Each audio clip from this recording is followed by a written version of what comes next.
TRP party వ్యవస్థాపక అధ్యక్షుడు MLC Teenmar Mallanna పిలుపుతో టీఆర్పీ రాష్ట్ర ప్రధాన కార్యదర్శి వట్టై జానయ్య యాదవ్ ఆధ్వర్యంలో ఎమ్మెల్సీ తీన్మార్ మల్లన్న బీసీలకు ఒక వరమని అన్నారు.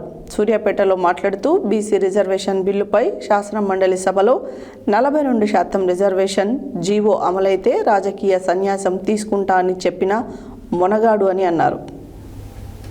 టీఆర్పీ పార్టీ వ్యవస్థాపక అధ్యక్షులు ఎమ్మెల్సీ తీన్మార్ మల్లన్న పిలుపుతో టీఆర్పీ రాష్ట్ర ప్రధాన కార్యదర్శి వట్టై జానయ్య యాదవ్ ఆధ్వర్యంలో ఎమ్మెల్సీ తీన్మార్ మల్లన్న బీసీలకు ఒక వనమని అన్నారు. సూర్యాపేటలో మాట్లాడుతూ బీసీ రిజర్వేషన్ బిల్లుపై శాసనమండలి సభలో 42% బీసీ రిజర్వేషన్ జీవో అమలైతే రాజకీయ సన్యాసం తీసుకుంటా అని చెప్పిన మునగాడని అన్నారు. బీసీల కోసమే ఆవిర్భవించిన పార్టీ టీఆర్పీ అని అన్నారు. బీసీ జీవో వెనకాల కాంగ్రెస్, బీఆర్ఎస్, బీజేపీ కుట్రలు దాగి ఉన్నాయన్నారు. సూర్యాపేటలో టీఆర్పీ నాయకులు, కార్యకర్తలు భారీగా పాల్గొనే ర్యాలీగా వీధుల్లోకి దిగి తమ నిరసన స్వరాన్ని ఘోషించారు. సూర్యాపేట జిల్లా వ్యాప్తంగా షాపులు, వ్యాపార సముదాయాలు, రోడ్లన్నీ మూతపడ్డాయి. ప్రజలందరూ బీసీల హక్కుల కోసం ఒక్కటై నందించారు.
తెలంగాణ రాష్ట్రంలో ఇవాళ ఇచ్చిన ఎవరు తీసుకోరు, మీ వాళ్ళకి ఇచ్చిన ఎవరు తీసుకున్నారు.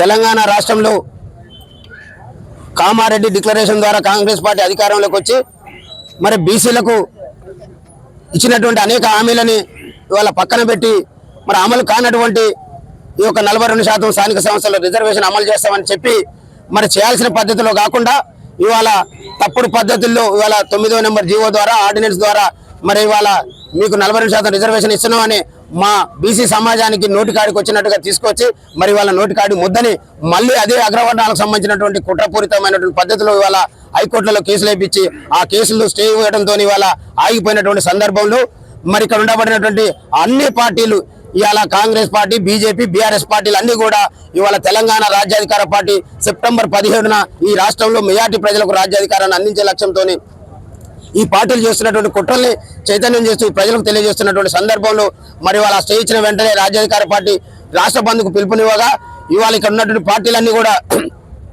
ఈ బీసీలకు దూరం అవుతాం అనేటటువంటి దుర్మార్గపు ఆలోచనతో బీసీ జేఏసీ ముసుగులో ఇవాళ రాష్ట్ర బంద్లో పాల్గొంటూ మరి ఇవాళ బీసీలకు 42% రిజర్వేషన్ రావాలని అడుగుతున్నటువంటి పార్టీలకు మేము అందరం కూడా సూటిగా ఒకటే మాట చెప్తా ఉన్నాం. మరి వాళ్ళ 42% రిజర్వేషన్ వచ్చేంత వరకు ఈ రాష్ట్రంలో ఎన్నికలు నిర్వహించవద్దు. అది రాజ్యాంగ సవరణ కానీ 9th షెడ్యూల్లో చేర్చడం కానీ ఇవాళ బీజేపీ పార్టీ సపోర్ట్ చేసి కేంద్రంలో ఉన్నటువంటి బీజేపీ పార్టీ మరి ఇవాళ ఎందుకు 9th షెడ్యూల్లో చేర్చడానికి కుట్రలు చేస్తూ ఉంది.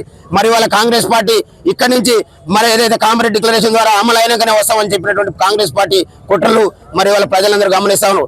అందుకనే తెలియజేస్తా ఉన్నాం, ఇక్కడ ఉన్నటువంటి రాష్ట్ర ప్రజలందరూ కూడా ఇవాళ చూస్తా ఉన్నారు. మీరు బీసీలకు ఏదో బంద్ పిలుపునిచ్చి బంద్లో వచ్చి పొద్దుగాల బస్టాండ్ల ముందర ఫోటోలు తీసుకొని పేపర్లు వేసుకోవడం కాదు. మరి ఇవాళ ఉన్నటువంటి సమాజం అంతా మిమ్మల్ని గమనిస్తా ఉంది. ఈ రాష్ట్రంలో 42% రిజర్వేషన్ వచ్చేంత వరకు మీరు ఎన్నికలు నిర్వహించవద్దనేటటువంటి డిమాండ్ చేయాల్సినటువంటి సందర్భం ఆసన్నమైంది. లేని పక్షంలో తెలంగాణ రాజ్యాధికార పార్టీ ఈ మెజార్టీ ప్రజల యొక్క మరి లక్ష్యాలని వీళ్ళకి రావాల్సినటువంటి రాజకీయ వాటాన్ని విద్యా ఉద్యోగ పరాల్లో రావాల్సిన వాటా కోసం మరి కొట్లాడుతున్నటువంటి పార్టీ ఖచ్చితంగా ఈ 42% రిజర్వేషన్ రాజ్యాంగబద్ధంగా వచ్చిన తర్వాతనే ఈ రాష్ట్రంలో ఎన్నికలు నిర్వహించాలి. లేకపోతే ఈ రాష్ట్రంలో ఉన్న పార్టీలందరినీ కూడా అగ్నిగుండం లేచి తగలబెడతానికి ఈ సమాజం అంతా మేల్కొన్నదన్నటువంటి విషయాన్ని కూడా మరి మీడియా ద్వారా ఇక్కడ ఉన్నటువంటి ప్రజలందరి పక్షాన ఈ పార్టీలకు గుర్తు చేస్తా ఉన్నాం. మీ మోసపూరితమైనటువంటి ధర్నాలు బంధులు మాకు అవసరం లేదు. రాజ్యాంగబద్ధంగా రావాల్సినటువంటి మరి ఆ యొక్క చట్టబద్ధత కోసం మీరు ఇలా కాంగ్రెస్ బీజేపీ బీఆర్ఎస్ కలిసి ఆ చట్టం చేసుకొని వచ్చిన తర్వాత ఈ సమాజం ముందుకు రావాలని విజ్ఞప్తి చేస్తా ఉన్నాం.